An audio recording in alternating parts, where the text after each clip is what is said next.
So the next question is the system that forms maximum boiling azeotrope. तो सबसे पहले हमें पता होना चाहिए एजियोट्रॉप क्या होते हैं. एजियोट्रॉप ऐसे सॉल्यूशंस होते हैं जो नॉन आइडियल सॉल्यूशन से मिलकर बने हुए होते हैं. बेसिकली ये नॉन आइडियल सॉल्यूशन होते हैं जो एक पर्टिकुलर टेम्परेचर और प्रेशर पे बॉईल हो जाते हैं. अब अगर इनका बॉइलिंग पॉइंट दोनों ही कंपोनेंट के बॉइलिंग पॉइंट से ज्यादा है तो इसे हम मैक्सिमम बॉइलिंग एजियोट्रॉप कहते हैं.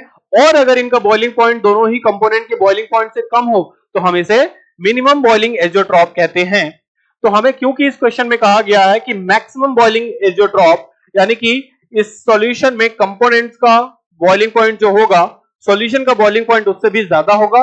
और अगर सॉल्यूशन का बॉइलिंग पॉइंट बढ़ गया है तो नो डाउट सॉल्यूशन का वेपर प्रेशर कम हो गया होगा.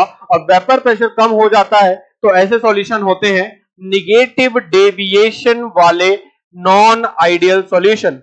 यानी कि इस क्वेश्चन में जो हम कंसेप्ट यूज कर रहे हैं that is of ideal and non ideal solution. अब हमें चारों ऑप्शन में से सेलेक्ट करना है कि कौन सा नॉन आइडियल सॉल्यूशन है with negative deviation.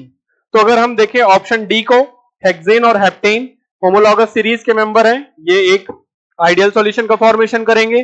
Similarly benzene और टोल्यूइन भी आइडियल सॉल्यूशन का फॉर्मेशन करेंगे.